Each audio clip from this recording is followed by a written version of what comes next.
Looking to connect with the brightest minds in tech transfer and innovation? Then don't miss your chance to advertise right here on Autumn on the Air. With a highly engaged audience of academic, government, and industry professionals, your message will be heard by the very people shaping the future of research commercialization. Whether you're launching a new product, building brand awareness, or recruiting top talent, the Autumn Podcast is where your message belongs. Contact info@autumn.net today to learn more.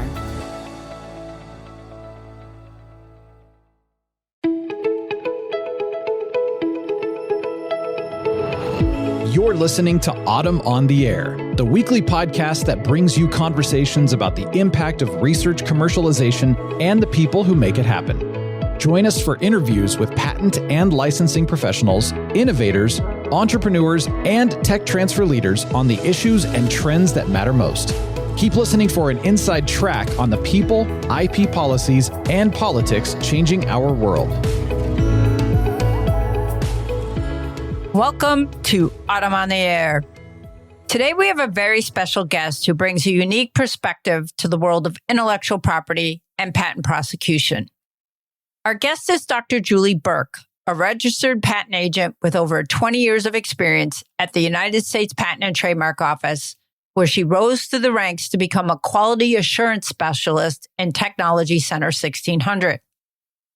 Julie has an impressive academic background with a bachelor's degree in molecular biology, a Ph.D. in biochemistry, and postdoctoral research experience at Johns Hopkins School of Medicine, where she was awarded a grant from the Cystic Fibrosis Foundation to study the CFTR protein. During her time at the USPTO from 1995 to 2015, Julie examined patent applications in critical areas, including cancer immunology and recombinant antibody technologies, work that involved reviewing applications for groundbreaking drugs we know today, like Keytruda and Opdivo. She handled over 900 petitions during her tenure and received multiple prestigious awards, including bronze medals from the Department of Commerce in 2013 and 14, and a silver medal in 2004 for her contributions to international search and examination guidelines. After leaving the USPTO, Julie worked as a patent scientist at Kenobi Martins from 2015 to 2020 before founding IP Quality Pro LLC in 2020. She now serves as an expert witness on patent office procedures and practices, and her investigative articles are regularly published on prominent platforms, including IP Watchdog, Law 360, and The Hill. Julie is also a trusted advisor to petition.ai, contributing to the first comprehensive searchable database of USPTO patent prosecution documents. As a member of the board for the nonprofit Association for American Innovation, Julie advocates for U.S. patent policy reforms that will incentivize inventors to create.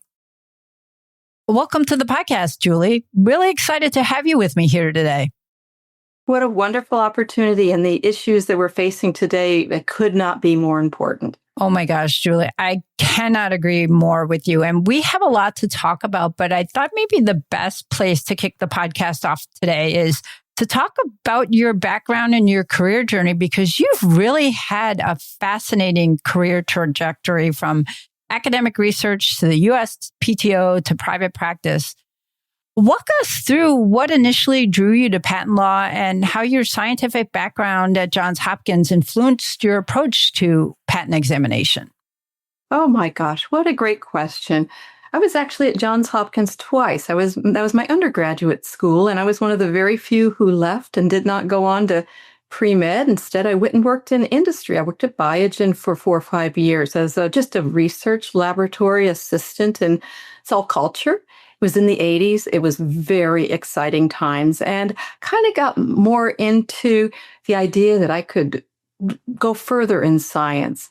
I applied for a Ph.D. program in London and worked at Imperial Cancer Research Fund. It was basic research, bench work, loved it. And from there, then I landed back at Johns Hopkins School of Medicine for the second time. And at that, I was in the Department of Biochemistry. I'm thinking it's 1993-ish. And there was just a glut of PhDs and postdocs and international students and folks on their second and third PhD. And I was looking at my mid-30s and thinking, yeah, I need a job of some sort. And right down the hall was Peter Augray's lab. This is Nobel Prize winner for the Water Channel. His postdocs were struggling finding jobs, and I knew I couldn't shine that bright. So I went to the Johns Hopkins School of Medicine Tech Transfer Office and tried to just think about alternative careers and what could I do with my technical background. And I met Nina Asana there. It was a very brief meeting, maybe 20 minutes. And she said, sounds like you'd be perfect at the patent office. She had been an examiner at the patent office, left 2 years back, gave me the name, said they're hiring. This was the gap bubble in 1995. They were hiring examiners in biotech, chem, pharma, and that was history. That's what happened. I wanted a government job. My father worked for Department of Interior, my sister at the EPA.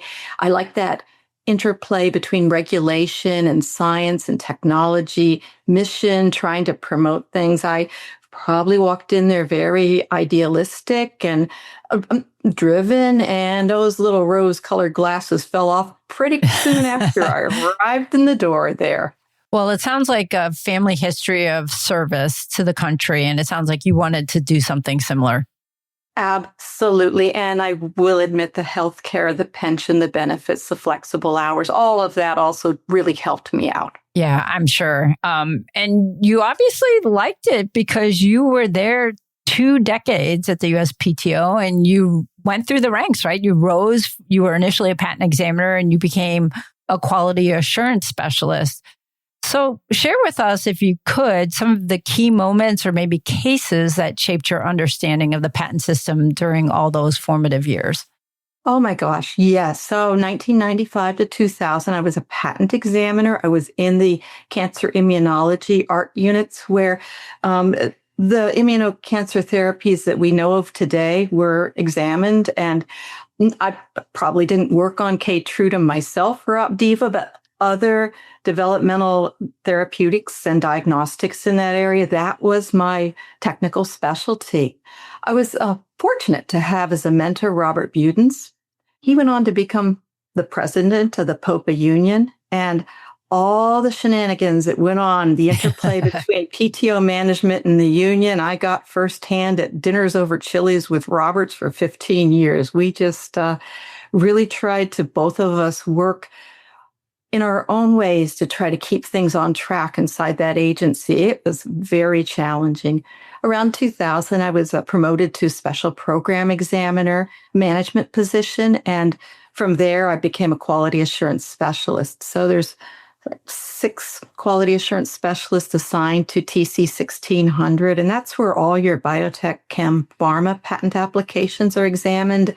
Yeah, everything in your medicine cabinet comes through there, plus diagnostics. And our role is to try to help the examiners with unusual situations, complex things, to help management and also the public, if some situations come up, to try to keep things going. And the complexity of that job, that was very interesting. I very much enjoyed that work. I would imagine you got some fascinating questions and probably no 2 days were the same. It was probably learning something new or encountering some challenge every day in that position. Absolutely was. It was the phone rang front line, and I never, ever got a patent attorney calling me up saying, I just got the best rejection. I just love this 103 rejection. I'm just happy as can be with my examiner. They called up with problems. And it was interesting because you get to know the personalities. There's 600 examiners, but it got to be, I get the phone call, and on the third sentence, I said, are we talking about so-and-so again? I mean, yeah, they have patterns. And the other thing is 90% of the examiners, I never got a phone call on their work. You know how that is? You kind of get a jaded perspective, I will admit, because you hear more about the problems than the things that go well. Yeah, absolutely. That's the true with anything, not only patent office examination for sure. So, I want to stick on this, talk a little bit more about the USPTO culture and quality issues that you kind of were alluding to. And you've been very candid in some of your writings about the problems with the USPTO culture. And obviously you're intimately familiar with them. You've written about being told by a mentor early in your career that you couldn't approve an application on a first action because you would get a reputation as a patent slut. Elaborate to us a little bit on this culture and how you think it impacts patent quality. Oh my gosh. That's a loaded question, right? I know. We're in 2025 right now, and it might be hard for some of the people listening to this podcast to know exactly how harsh things were. And maybe things like this do happen today. But back in 1995, 2000, I entered a patent office with a very strong old boy culture, very strong dominant personalities, and not so many women, not so many people of color. It was just that kind of an era back then. And you try to get along. And I'm a very optimistic person. And I was quite sure during the arc of my career that some of these guys have got to retire and new people would be hired and it would change the culture. I really, really thought that. But as you'll hear during this talk, it just because the personalities might have changed, the toxicity did not go away. As far as back to that incident, yes. It was interesting. My Ph.D. work was 5 years in London, and the culture in London in the 1980s was a little bit like 1950s America, if you'll have it, routinely being called love and sweetie and darling. And, it was just a little, so I was not expecting great progress, but I never thought I'd hear that word slut in a work environment. I'm thinking back to seventh grade? Like, when does this happen? And what was so interesting is that they tied it to the idea that allowing a patent is a slutty thing to do if it's a first office action allowance. And the case I remember very clearly, and I was very junior, and as a patent examiner, it's like an apprenticeship program. You can't sign your own work for 2 or 3 or 4 years, and you're very dependent on your mentors and managers. They can make your life hell. You want to learn, you want to get along, it's just hard. And it was the very first time I thought a case was allowable, and I wondered maybe I missed some prior art. I couldn't believe that, I could have made them. I don't know, but it was a single claim to a cultured hybridoma that makes a monoclonal antibody. It was about the narrowest claim you could. I was going to say, that sounds like a very specific claim that you would think immediate thought, one claim, very specific. Yeah, sure, probably allowable. And they met the deposit requirement. That was really the only big hurdle there. And no, my mentor refused to allow things on a first office action and refused to let me do that either. And the idea was you have to reject, make them buy 3 or 4 RCEs, make them really work for it. It just seemed like quite a shocker, but it honestly shouldn't have seemed like quite a shocker. Where I was in that setting was in my mentor's office, and on the back of his door, he had the USPTO seal at United States Patent Office with the eagle and the flag, the great big poster of the seal. And he had previously taken his black Sharpie pen out and crossed out the word patent and put rejection. And he was the U.S. rejection office. And those years, there was 4 years there where I think he allowed 3 cases in 4 years. And he was he was a GS-15 specialist examiner who was handling the HIV docket and rejected everything. Made it very, very hard to move these sorts of applications forward. At the time, I did not understand. Hindsight's very interesting, but as I moved up into management and learned about the SAWS program, that's that special sensitive application warning system program that the patent office had in place. They started it in 93, and it morphed and developed and grew until 2015 when it was exposed and so-called retired. We can get back to that. But at the time, they had an idea that the patent office shouldn't embarrass itself by issuing patents, silly ones like making peanut butter sandwiches or sideways swings or something. They didn't want to be in the news. They didn't want to issue a pioneering patent. They didn't want to issue a patent for a disease that they decided was not curable. like HIV, mental retardation, Parkinson's, Alzheimer's, pancreatic cancer, all those sorts of applications that would have ended up on the front page news if so they were issued, just would get rejected and rejected and rejected. And I don't know the dampening effect that had on the development of processes. I know some of the people caught up in the SAWS program had pioneering inventions and never got them patented. It was just a very interesting management culture. And for people who may not be familiar with the SAWS program, tell us a little bit about what that was and what you know about the history of it. And so at the time, I did not appreciate that my mentor was aware his subject matter, the HIV/AIDS docket, was all SAWS material. I didn't know that those days either. I just knew he didn't allow any cases, and I worked kind of more general. I wasn't like the pancreatic specialist. I suppose if I did that, I would have been clued into what it was. But you're just at the job and trying to move things forward. For SAWS, what they decided was they would flag the cases secretly. So applicants would not know their case was flagged, but there were internal flags that would prevent office actions from being mailed or allowances from being mailed. And they would have management swoop in and look to make sure that these cases were being properly rejected.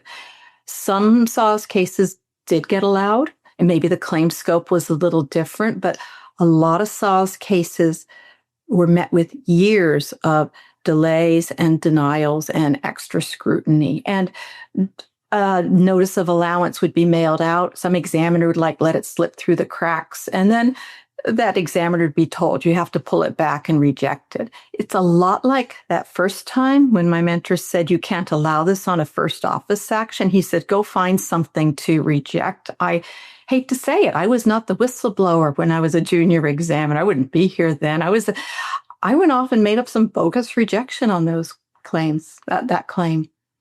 Just trying to get on. I just said, okay. And he says, we'll allow it the second time. I'm okay, I'll play this game. I'll just try to figure this out till have some authority to do what I think is right. Right. Yeah. And do you ever figure out how they selected cases to be in the SAWS program? Oh my gosh, yes. And the memos are all out there. We know all about how that worked. And the way it was is if a manager or an examiner thought an application was going to be front page news, pioneering scope, was it something that might raise eyebrows?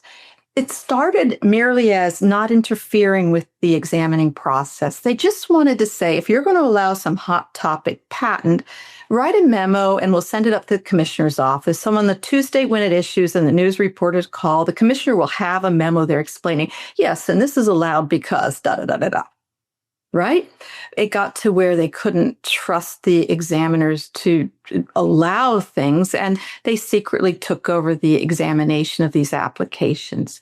There were certain inventors who all of their portfolio was flagged for SAWS. It became, let's look at the inventor, not the invention. It got pretty dark and evil. Every single SAWS memo reiteration got longer, kind of like the MPEP. Every time it gets longer and more complicated, and they added more things to it. And around 2007, they added the requirement that when this looks like a SAWS application, the supervisor should then do a Google search on the inventor and the owner and see what their financial situation, look for ethics issues, look for criminal issues, look at the character of the inventor and add all that in. All these extracurricular things that have nothing to do with the merits of the patent application. It really grew into something similar to what the IRS ran in the 90s, the BOLO list, be on the lookout for. That was a list where if it was a Republican in office, you're to look out for Democratic groups that may be trying to be tax exempt and might not qualify. And then vice versa, when you have your Democrat in office, go witch hunt the Republicans. So that's what the IRS was doing. The Patent Office was doing something very similar. And of course, this was secret. This is outside all the rules and regulations. And I would get phone calls from applicants saying, I had an allowance. My examiner told me, we flew in, we interviewed, we're ready to go. This is really important because this is a breakthrough invention in this area. And the allowance is pulled. And I mean, you could tell it was a SAWS case before, but we couldn't tell him it was a SAWS case. Instead, what I did during my trajectory, I tried to change things up the chain of command and work with my peers and sort things out. And it got to be they were utterly resistant, impervious to oversight. I would file anonymous OIG complaints about things, and nothing ever came of it. After the SAWS program was flagged and exposed in Reuters, and they retired it, the OIG issued one of their quality reports that they put out every couple of years. Patent quality is bad, and the patent office needs to improve it. And in there was the first and only time the OIG mentioned SAWS. And what they said there was, we note there's been some complaints from applicants, and I'm paraphrasing. There's been some complaints about this SAWS program. We chose not to investigate because it's not in the MPEP, and we couldn't find any rules or regulations that authorize it. That was the reason they didn't investigate. The very idea that there's a secret unauthorized program did not even rise to that level. Wow, that's incredible. I want to turn and talk a little bit about your time as a quality assurance specialist, because you reviewed a lot of petitions. I mentioned before, like 900 petitions, which is a lot. Were there any particular patterns that you observed in terms of procedural errors and quality issues, and how systemic are some of those problems? Those are great questions.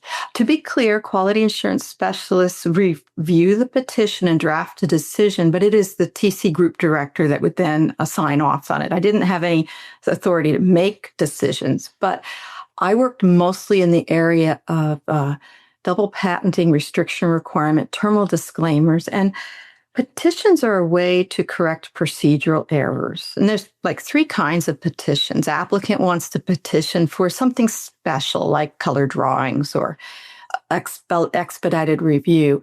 Or applicant might have made a mistake and the case went abandoned, or they want to expunge a paper, like applicants trying to correct a mistake on their side. And the petitions that I was most interested in was applicants trying to say the patent office made a procedural error.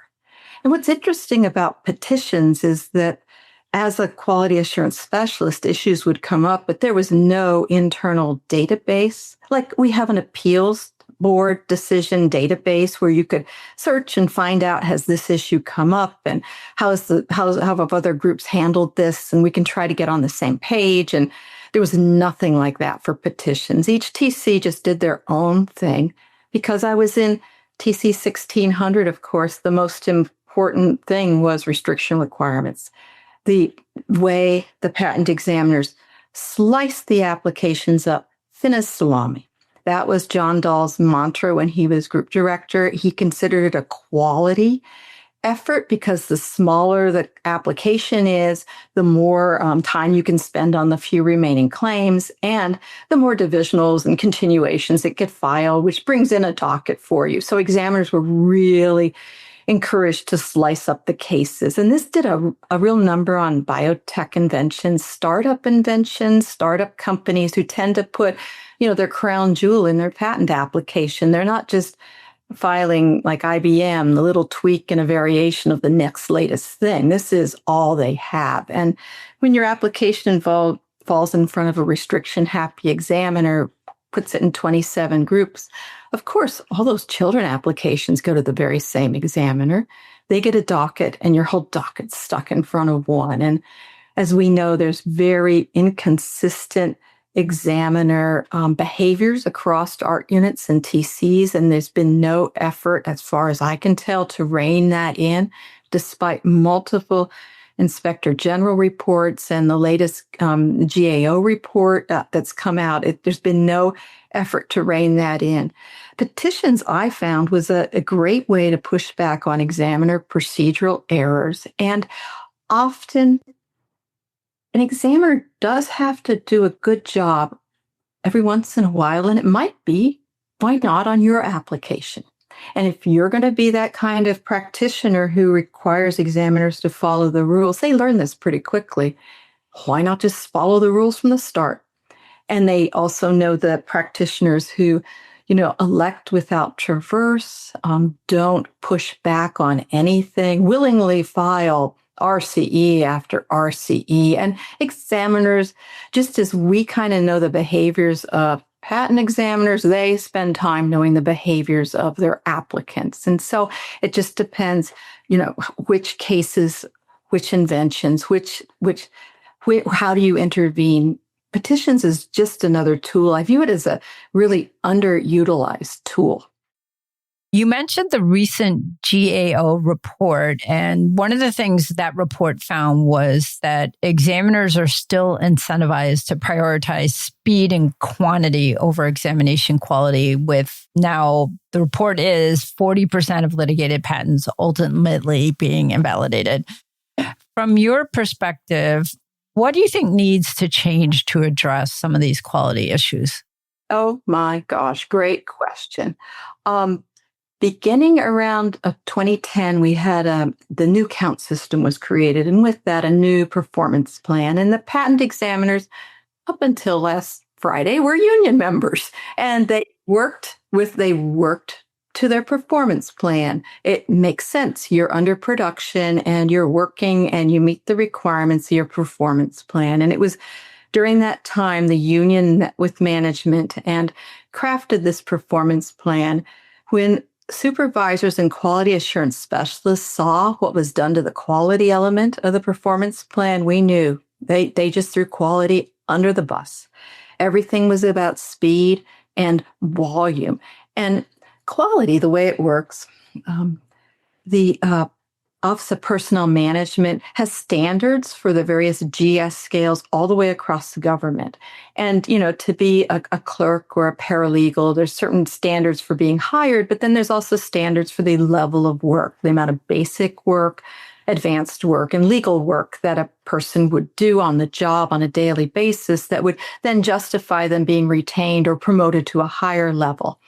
And so the patent office job, the examination process does have basic tasks like, are the figures labeled correctly? But it has advanced tasks like trying to map the limitations of a reference to the elements of a claim. But then we know it also has legal tasks, writing that 103 rejection or subject matter eligibility. That flow chart must require some sort of, even though the examiners and myself are not, most of the examiners and myself are not lawyers. We aren't practicing law at the patent office, but we're trained up to make decisions that are legal determinations. And so the patent examiner's performance plan lists 19 tasks involved in examining patents and at what stage in their career they would progress to be able to do the harder and more legal tasks. Beginning in 2010, heading towards the institution of the AIA and the IPR process and this whole mantra of bad quality patents. Beginning in that very same era and systematically through the last 15 years, the Patent Office has strategically nibbled away at the quality requirements for the patent examiner. It just downgraded it almost to a point where they were trying to create a whole bunch of bad quality patents to feed this new thing called the PTAB. It was shocking. As a quality assurance specialist, I objected, others did.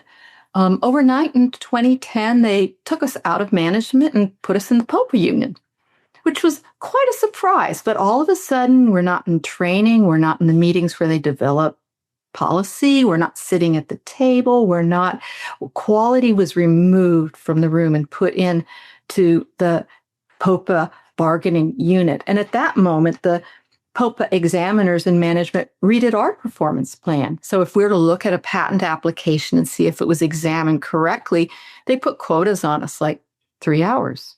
Oh, wow. Imagine picking up a patent application and having to reassess everything from start to finish.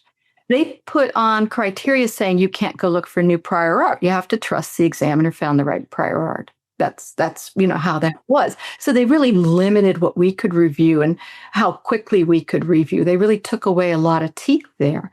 And then at the same time, over these years, they watered down the examiner's performance plan. They in 2021, I believe, Congress held hearings all this way. Every 2-3 years, Congress would hold hearings and pull people in and say, what are we doing about patent quality, right? They were called in 2020, 2021, told to fix this. And the patent office said, we'll revise the performance plan. That's how we'll do this. We're going to make a roadmap to quality. And I took a look at their revised performance plan when it came out. Of the 19 things an examiner's to do, they took 7 of them and said it's a non-error-based assessment. Like, you don't even have to do 7 of your job. And 5 of those were legal things: clear and complete record, addressing the merits of applicants' response, properly dealing with declarations. I mean, the meat of the job was taken out. We are walking into a registration system right now. It looks like that is right where, unless they change their tact under this administration, I think that's exactly where we're headed. What's really, what's hard about all this is it's like a conveyor belt. And there's a car coming down the conveyor belt. And if the union workers know they only have to do 12 of the 19 required things, they don't bother actually putting the brakes in right. Make sure that hood ornament's straight. That's the level we're at. It's scary, right? And right now we know that the agency is facing some significant upheaval with this return to work mandate. There's hiring freezes, there's potential layoffs. And as you mentioned just last week, the president recharacterized patent examiner's job as national security work, thereby getting rid of the longstanding union representation, which probably means that all of those remote workers who did have that option under their union agreement, that's gone. So they're going to have to come back to the office. So how do you think these changes are going to exacerbate what was already a problem with patent quality and the ability of the PTO to fulfill its mission? Oh my gosh. First thing I would like to just acknowledge is patent examiner morale. Yeah. It was a hard job in 1995. Yes. When I came down from Johns Hopkins to meet with Dave Lacey, the supervisor on the interview, he literally walked me into the office, says, you have a great background. You could go work anywhere. Why would you want to work here? It's hell. Leave. Don't work here. And I was still that optimistic person who thought, I'm sure it can't be as bad as all that. That's the thing about being that age and being idealistic. You do think, it really can't be that bad. He's just over exaggerating. He's grumpy today. Yeah, he's having a bad day. Yeah. Every year I worked there, management would assess. We'd talk to each other in the hallways. We would decide it's the worst it's ever been and it's going downhill. But that was nothing since lately. I mean, it's super going downhill. It's a very hard place to work. It's hard to do quality work. It's really hard to do high production work when you're under stress like that. It's very hard to manage. As hard as it is for the examiners, I really feel for the managers there trying to manage the day-to-day. And what's super hard is the application on their desk is somebody's baby, somebody's dream. And it's been created by someone who really believes there's a problem in the world and they want to fix it. And they've come up with a solution and they're moving things forward. It is the most optimistic, heartwarming, and yet absolutely soul-crushing when you see then what happens to these dreams, these hopes and dreams. Absolutely. And what do you think this means now that the president has recharacterized their jobs as national security work? They're going to have to come back into the office. Many of them have been, but there just isn't any space. So what do you think this is going to do to examiner retention and agency operations? Where are they going to put these people? Oh my gosh. Well, to be fair, last week, Acting Director Stewart said that this would not cause a change to their working situation or their benefits or their performance plan at this time. I think she is in a very difficult position right now, and it's very hard to understand how hard it would be to be leadership at this time at the agency. I think her term will be up shortly. She's in an acting capacity, and unless we can get director nominee Squires in place soon, there could be changes at the top of the agency. It's very hard to know what's coming on down the road. And I'm watching this new administration. I do see a lot of flip-flops, a lot of things being said that then are not implemented. It's a very turbulent time, very hard to manage there. Certainly, putting the patent examiners under a national security classification, that's quite an interesting approach. It abolishes their union negotiations, and that means all the collective bargaining agreements, the performance plan, the bonuses, they have lots of different things that are unique to patent examiners that are not an official government policy for across the federal government. All those are just a little pen stroke away from being undone. There's no protections anymore there. The other thing we should understand what the Patent Office has lost.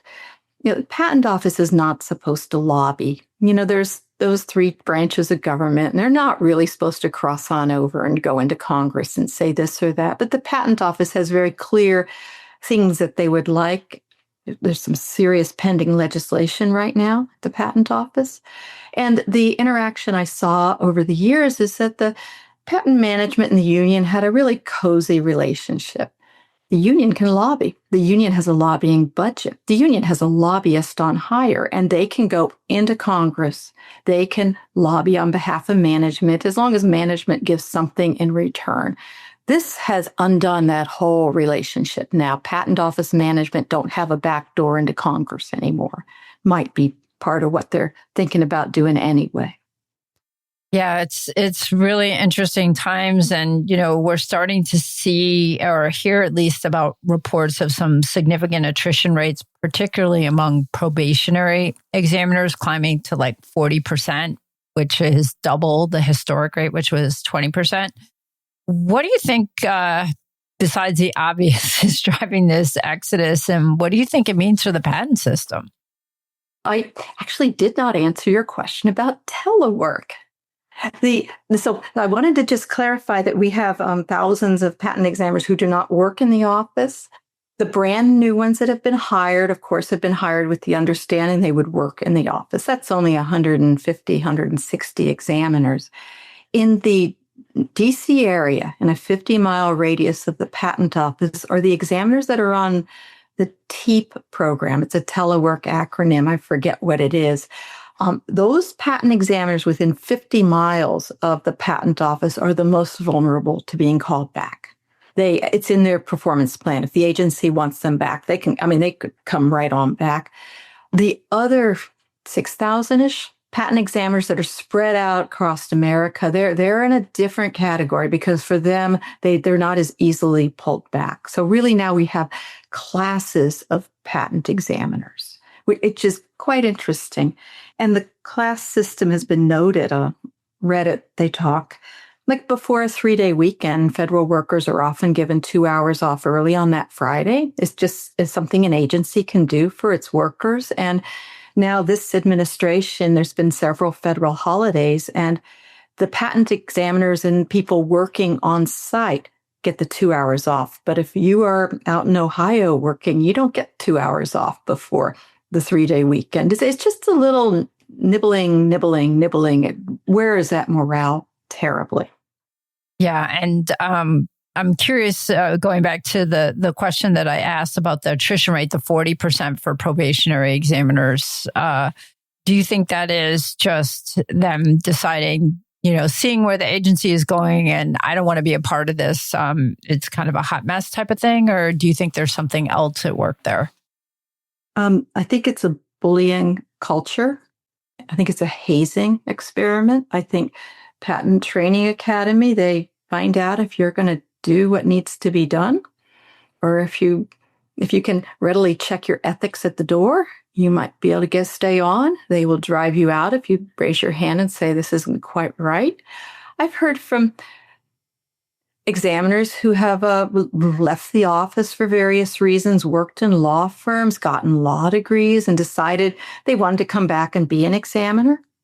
And they get hired back in and have to sit through Patent Training Academy. And they raise their hands periodically and say, well, shouldn't it be done this way? Or I thought we were doing this. And those people are being hazed and not retained because they know a little too much, aren't they? There does seem to be, you've got to be one of us. You've got to think like us. You've got to, there seems to be a reason why that is so difficult. And I don't think we can change the culture of the patent office until we change the culture of that training academy. And then management's culture, what drives that whole organization. Now, we've been talking about examiners, but I do want to talk a little bit about PTAB judges as well, because they've been recently told to prepare for layoffs, or they're being offered reassignments to the patent corps and reductions based on seniority. And in fact, last week, the PTAB leadership was reassigned to the central re-exam units. So what are your thoughts on how all of this at the PTAB is going to affect proceedings there, as well as the broader patent landscape? Oh my gosh. I think the one thing this new administration has come in to do and has been very successful in doing is nibbling away at the IPR process, nibbling away at the trial portion of the PTAB, small procedural changes, increase in discretionary denials, changes of petition paper length, just all sorts of very carefully crafted strategic ways of shrinking down the trial portion of the PTAB. One of the changes was to expedite every appeal that goes up to the PTAB. And so the judges that were working on IPRs now are over here working on appeals of examiners' rejections. I think there's a concerted effort to make that trial portion, if not shrink down to some small size, absolutely go away. It's interesting because the trial board was set up bad patents. Remember this rash of bad patents, but I think since the 1980s, we've always had a mechanism for dealing with a bad patent. And examiners are human beings. People make mistakes. A patent gets issued, and we should probably be able to call it back. And we did that by the re-exam process. And the re-exam could be filed by a third party, or the commissioner could file a re-exam. And that was very strategically used. Small numbers of applications really clearly egregious errors were brought through the re-exam process. And that still exists. And I think the new administration would like to refocus on the re-exam process. And they talk of building strong patents by having the beginning part, the search and examination part, be as good as possible and thorough, and beefing all that up. We're at a very interesting time because all the personnel changes that the chainsaw guy brought through the office, all those personnel changes are absolutely cutting into the amount of search resources and training ability and mentoring that the examiners would get to help them do quality work. So we're at a very interesting point in time.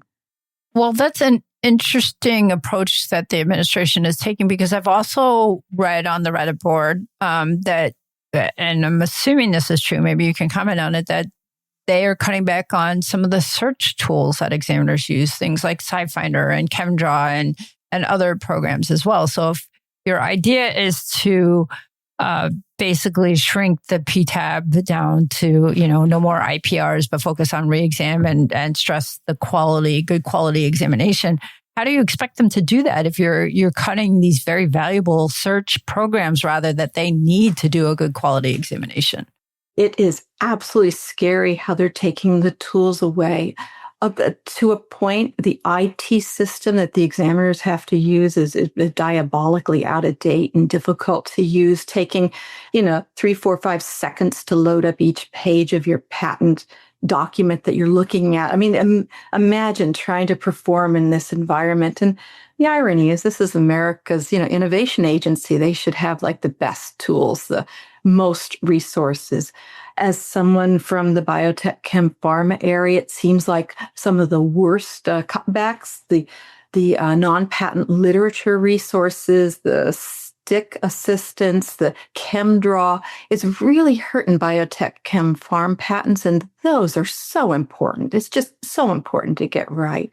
What scares me is that we have dedicated, diligent, resourceful patent examiners who want to get the job done. And I would not be surprised. I have seen this posted on Reddit that they set up their personal computer right next door to their work computer and perform searches out in the world on using their own personal stuff, which raises all sorts of security issues, all sorts of confidentiality issues. And I mean, you're not supposed to be doing that, but how else are they going to try to get what they need done?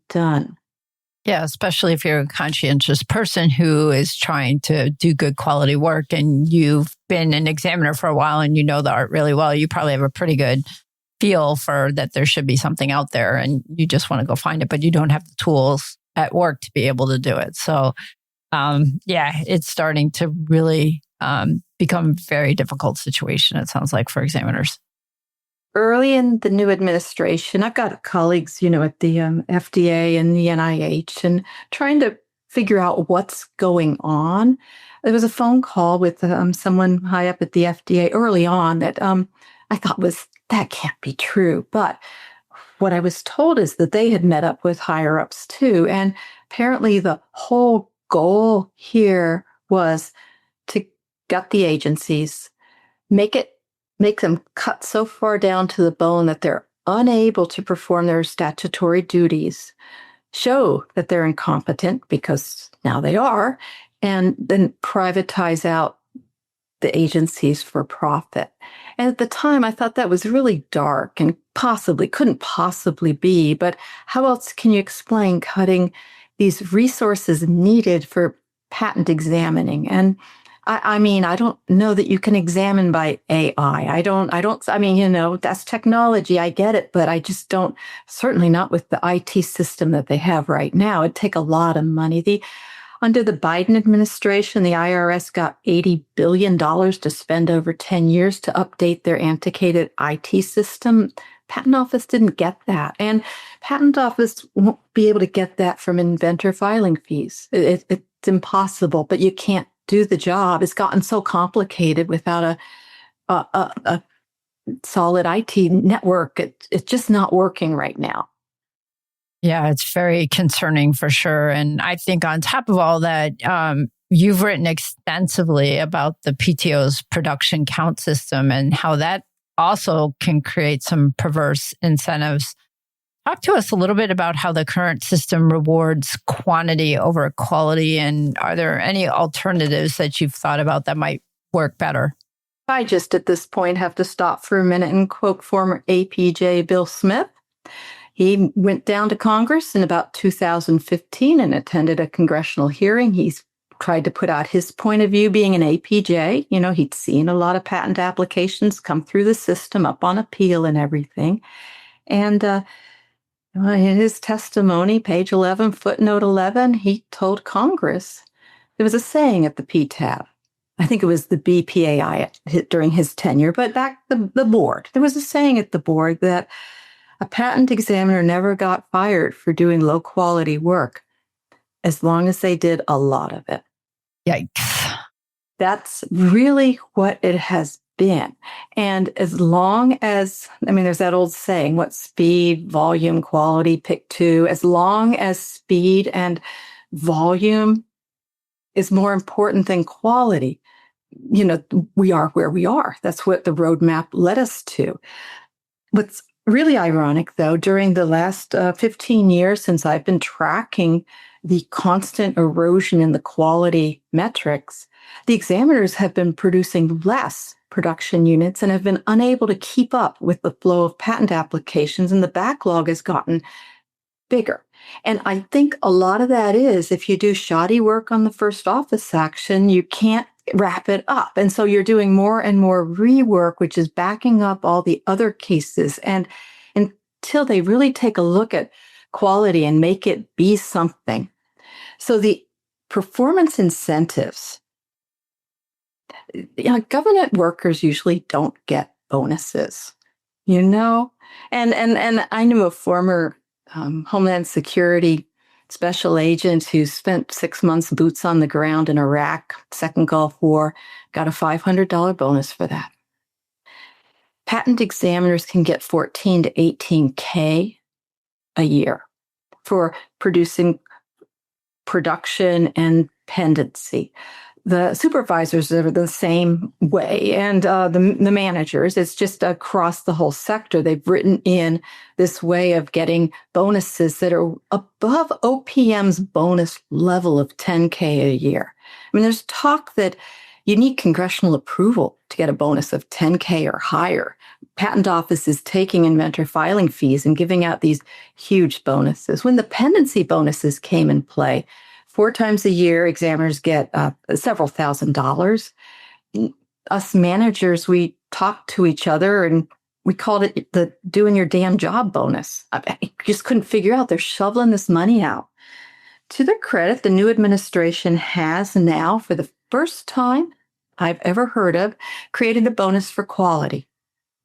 And once a quarter, a supervisor could recommend one office action from his art unit to be sent up to the Office of Patent Quality Review. And if they agree it's a high quality office action, the examiner would get $250. So they put a price tag on quality, and you can only get one of those a year, right? But it's very hard to, it's almost like nickel and diming quality then at this point. It really, yeah, sure, we made a bonus for quality, but what is it? $250 versus $12K. In some ways, that almost seems to me almost like insulting in a way. I don't know. It just seems, they definitely putting a price tag on it, but I could see some examiners saying, why am I going to bother to put all that extra time into a quality office action when I have to meet these production goals? So I just don't see it being something that's very incentivizing. I agree there then. And the other two kickers on this is that if they send that up to OPQA and they find an error, you get dinged for an error. Why volunteer your case exactly to be subjectively found to have some error of some sort, right? And then the other thing is they're trying to work off the backlog, and they've tasked supervisors, quality assurance specialists, other people that typically don't examine patent applications with patent applications to examine.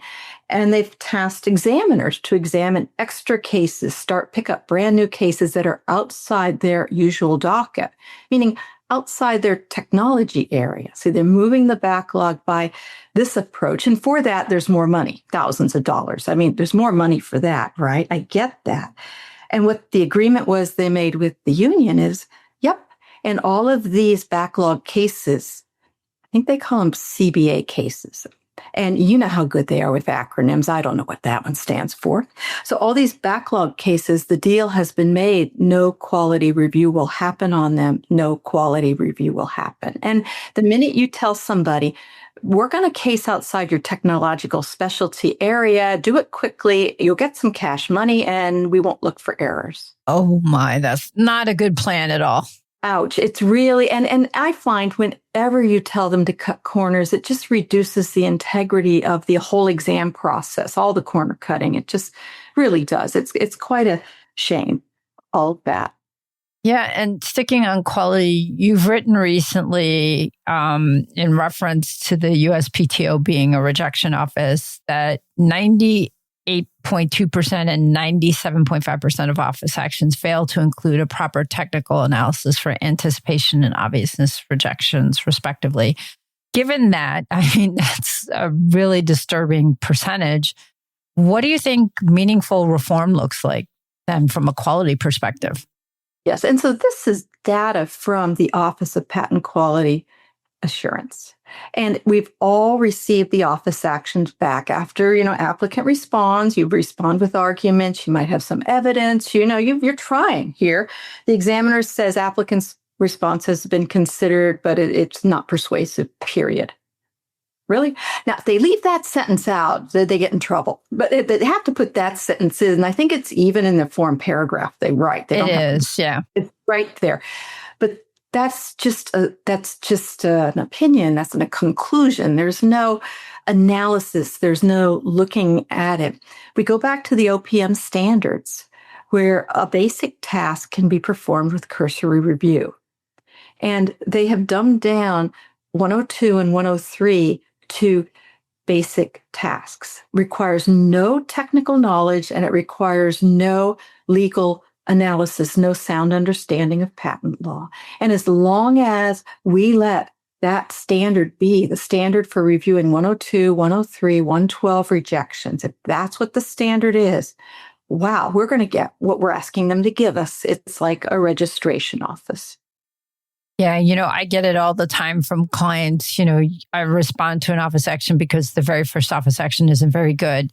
And we think we're going to get an allowance. And then there's a new search and a brand new office action. And oh, by the way, it's final because your amendments in response to this very poor quality office action, required a new search. And then, like you said, RCE after RCE, because this goes on and goes on. It's very frustrating to deal to explain this to clients. And especially when you have clients who are overseas who have success in other patent offices and they're, mystified by, why is this happening, in Europe and other places. Once they tell me what the prior art is, that's pretty much it. You don't see any new prior art. Yeah, that is really it. And those times when we should have a second non-final action, mistakes happen. We're under pressure. My mentor used to tell me, you're going to work so hard that every bi-week you put out 10 office actions. One of them's going to have a mistake, Julie. One of them will. And when you get that phone call and you're being called on the carpet because you goofed on one of them, you say, oh my gosh, I'm so sorry. I'll just send a non-final out. I'll fix that. Right? That's how I was trained. And he was the most rejection happy guy you could find. Right? They've taken it around to examiners that make second action non-finals is an indicia of poor quality. Yeah, you don't really see that anymore ever, where there's ever a second office action that's non-final. I saw more early on in my career, but I haven't had one of those in a long, long time. I mean, you have to find an examiner who really, feels strongly for whatever reason to make a non-final, but they are very few and far between. It's deemed a quality indicia. And if you find out you've been making too many, they'll use that to, you're fixing errors. Errors happen, but there's no way really to fix them within the production. The conveyor belt is going so fast. Right. Yeah, definitely. Well, Julie, I want to turn and talk a little bit about technology transfer and innovation and impact, because from a tech transfer perspective, I'm curious how you think certain of these quality and procedural issues at the USPTO are affecting innovators, universities, and companies who are trying to commercialize their research. Wow, I feel like right now it's a cultural war on science and technology and engineering, education. It's this idea that I really feel for graduate students that are partway through their program and are losing their grants that might not see where this might be. We have international students that have come over here to do programs. I got my graduate degree in Great Britain. Imagine if that has been cut short halfway through. What can you salvage from that? It's all very hard times. We need to develop these skills, these experts, and let them do their research and let the research have a chance of being implemented. And that's the patent world is all about implementing these advances, making this practical, useful improvements come out of basic research. And we're just in the spot right now. We're kind of shooting ourselves in the foot, aren't we? Yeah, it's very disturbing what's going on, and the long-term consequences are going to be felt for some time, I'm afraid. And I'm curious too, because you consult with a lot of patent attorneys in your consulting practice, and I'm curious what advice you give them about navigating this current environment at the USPTO, both when it comes to dealing with office actions and also dealing with petitions.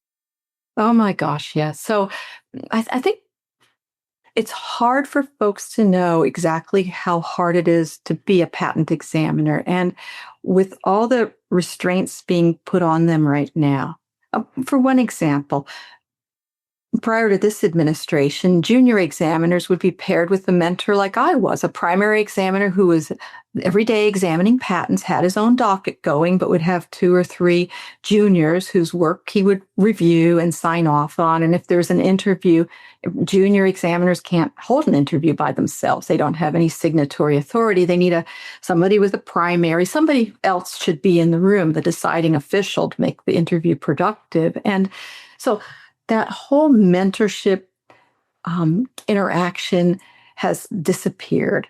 All primary patent examiners are to examine 100% of the time. There may be some pockets of art units where they do let the primary help the juniors, but across the board, I've just been hearing that the only person reviewing a junior's work is the supervisory patent examiner. And now he's got 20 examiners, and maybe 10 of them are juniors. And how can, and now he's examining patent applications himself. It's so stretched, so thin here. It's hard to know. I was at the spring meeting of AIPLA in Minnesota, and I had people come up to me and say, I keep trying to get examiner interviews, and the examiners, they're just being so outrageous. They're not being cooperative. They won't let me interview. And I said, oh yeah, I've had that. Is it a junior examiner? And if it's a junior examiner, they actually can't, and it's not their fault. They've lost access to their interview person, and it is the supervisor. And that supervisor doesn't have time to interview either. And we know that's the best way to make progress on an application, to be able to talk back and forth about the issues and have the deciding official in the room. And by, kneecapping that process, but it's not the examiner who's doing that to. It's not the examiner personally doing it to you. It may seem like it may feel like it. And they say, but this examiner always used to interview. And yes, I know. They're not happy either.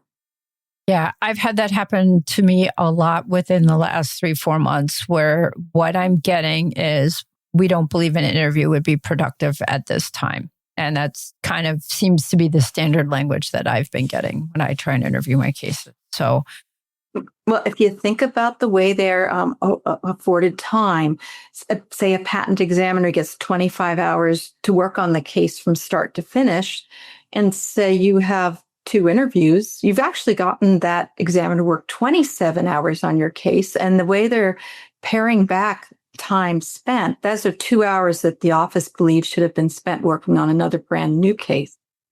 And it's interesting, if we're seeing difficulties right now, we know when a patent examiner picks up a brand new application, sends out that first office action, which might be, done without the proper STN search and no ChemDraw and maybe no access to a mentor, maybe even out of their subject matter, and sends out those office actions. The pain really begins 3 to 6 months from then, when the amendments roll back in, and they've got to do something with these cases while they're continuing their whole docket. It's just this tsunami on the pipeline. And so we have not seen the effects here yet. So given the new administration's focus on reducing the federal government side, like we've talked about, and the fact that the Commerce Secretary holds over 400 patents, what do you think some of the other changes will be at the USPTO? It would be nice to get Director Squires in place, because I think he does have plans and ideas. He also is a patent attorney, and he's worked with inventors. He very much wants to support small businesses, startups, people beginning out. We would like to see big tech not be so heavily involved in the patent office process, not the policy reforms. It would be very nice if he could get on board and begin to do some things. I feel like we're kind of in a holding pattern until then. Yeah, I think you're right. It definitely has been a while since we've had a permanent director. It would be very helpful to have someone come in and start making some changes. And I'm going to ask you to pull out a crystal ball and assume that you were appointed director. What would be some of your top priorities for reforming the agency and improving patent quality? I don't think patent quality can improve until the examiner morale, production system, the count system. I feel like there's layers upon layers of commissioners and assistant commissioners and deputy assistant commissioners. It's very top heavy over there, all of whom have grown up in the system. They all began as patent examiners. There's no outside hires. There's no fresh blood. There's nothing like that. And there is an entrenched dysfunction in that agency that is seriously could be broken up somehow. And I don't think real proper change will be made until I think it's very important for OPM, that's the Office of Personnel Management, to get in and visit the patent examiner's performance plan and see how we have thousands of GS-14 examiners who are not doing the sufficient number of legal tasks. Their tasks have been downgraded to basics. So should they really be GS-14? I mean, because they're supposed to line up next to the EPA, the GS-14's there, and the CDC and the FDA. And GS-14s in those agencies like supervise 35 people on some really important project. I mean, not to say examining patents and running a docket is not an important task, but it just seems like if they're going to dumb it down and take the tools away at that level, it just something needs to be done. I do not believe a registration system's going to help one bit. But, determining the effective filing date of a patent application to me is a pretty important thing a patent examiner should be able to accurately do early on in examination. That seems like something that should be taught and measured and judged and reviewed for quality. It isn't anywhere. It's not in their performance plan. It's not in the training material. I get it when you get a brand new application be filed, but so many claim priority to provisionals or foreign applications or our CIPs is not straightforward to know what the effective filing date is claim by claim. And until that task is decided to be, you can't even run the right search until you do that, like the nuts and bolts beginning of the patent examination process. The other portion that I think is really missing is identifying allowable subject matter. The sooner that's done, and you can give applicant a green light and say, let's head this direction, and this part at least is allowable, that again, it's not in the performance plan. I've heard patent examiners go to the 5-month training academy, and only one afternoon is spent on allowance. All the other days are spent on rejection. And the allowance is mostly how do you fill the forms out? It's not determining allowable subject matter. And until that becomes a priority, we're going to be with my mentor. We're going to be the U.S. rejection office. Yep. People like me are going to continue to have to file RCE after RCE after RCE, unfortunately. And it's just, it doesn't benefit anyone. The clients pay more money, and then the examiner doesn't get a case off his docket. So his docket just continues to grow. So it's not a good way to function at all. In some sense, because it's a user fee organization and it operates with very, very little oversight, quite resistant to oversight, the people this whole system benefits are the core upper management that like it to be exactly as it is. Well, what do you think, Julie, we should be watching for in terms of USPTO policy changes and operational impacts over the next year? Patent practitioners should spend a bit of time dealing with the IT system and expecting IT glitches, IT problems. They're moving over to a patent center where you have to sign up first via ID Me now. There's going to be a new assignment database rolled out later this month that hasn't been beta tested. The chance that we're going to have more data breaches and glitches and scams going forward. So right now, the assignment database, third parties could file papers on your patent application and you wouldn't hear about it. if a third party tried to access my bank account, my bank's going to give me a call. Exactly. Yeah. There's no checks and balances. And I think that the IT deficiencies should not be overlooked. The patent office will pressure right now to, load some AI-driven search and examination functions onto their rickety IT network. If they do that, I think things will go down. They'll go down more often. It's hard because it's going to go down on the examiners or the system. You won't be able to file your patent application that day. Like really thinking of nuts and bolts IT workarounds. You want to have all that in play. We would always worry over the years that there'd be an IT upgrade and the whole system would crash. I don't think it's gotten any more robust as we've gone forward. So, Julie, as the podcast comes to a close, I wanted to ask you, what message would you want to convey to university tech transfer offices and innovators who are trying to navigate the current patent system? Wow. About 10 years ago, 15 years ago, I read a book called Watchman's Rattle, and it's about the upcoming collapse. And we all read the news. We all look at what's going on, and we see faith in our institutions crumbling. We see all sorts of complexity rearing its ugly head. We see uncertainty. It's very hard to do business in this environment.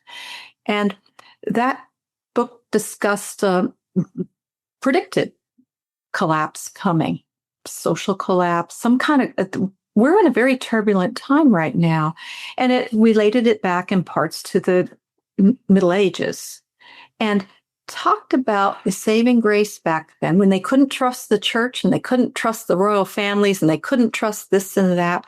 What was created was a whole network of guilds, trade guilds, where professionals could come together and work their trade craft and kind of mentor each other and monitor and ensure that quality was put on. And the importance of trade guilds now, I believe, more than ever. And that's Autumn. That's AIPLA. That's the patent bar wanting to make sure the standards are up. The patent bar pushing for patent reform. And I'll circle it just back around. I've recently been asked to be on the board of directors for AAI, the Association for American Innovation. And this is a brand new group. We're pulling together some thought leaders who are interested not just in patents, but copyrights and trade secrets, the whole gamut of our intellectual property system, and trying to push for reforms, legislative agency reforms, just some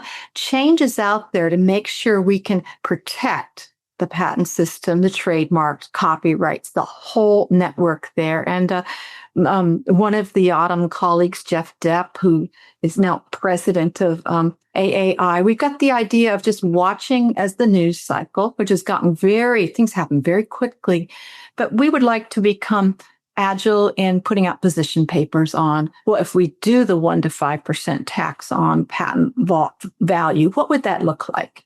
Just to be able to keep putting things out. And unlike some of the other patent groups, we're independent. We're not being funded by big tech or pharma or whoever is out there funding things. We are just trying to be people that have seen a lot of stuff go down over the years. No, it can be better than this. We could try to keep things heading sort of the right direction. So I guess here I am, still the optimist, aren't I? You're very much the optimist, and good luck with AAI. It sounds like a great organization. And thank you so much for all your time today and your insights and sharing your insider knowledge about the workings of the Patent Office. This has been really great. Thank you so much, Lisa. I enjoyed it. Thank you, Julie, for sharing your insider's perspectives on the challenges facing the USPTO today. Julie's unique combination of scientific expertise, 2 decades of USPTO experience, and current work as an expert witness provides invaluable insights for anyone working in tech transfer and patent commercialization. For our listeners who want to learn more about Julie's work, you can find her investigative articles on IP Watchdog and follow her analysis of USPTO developments. Her expertise in petition practice and patent quality issues make her voice particularly important as the patent system continues to evolve. Thank you for joining us on Autumn on the Air. We bring you these conversations because the work of technology transfer professionals, patent practitioners, and innovators shapes the future of how research discoveries benefit society. Until next time, keep innovating and keep transferring those technologies that make the world a better place. Thanks for listening to Autumn on the Air with Lisa Mueller. Get social with us and share your thoughts. You can tweet us at AUTM or visit us online at AUTM.net. We'll be back next week on the air. Be sure to join us.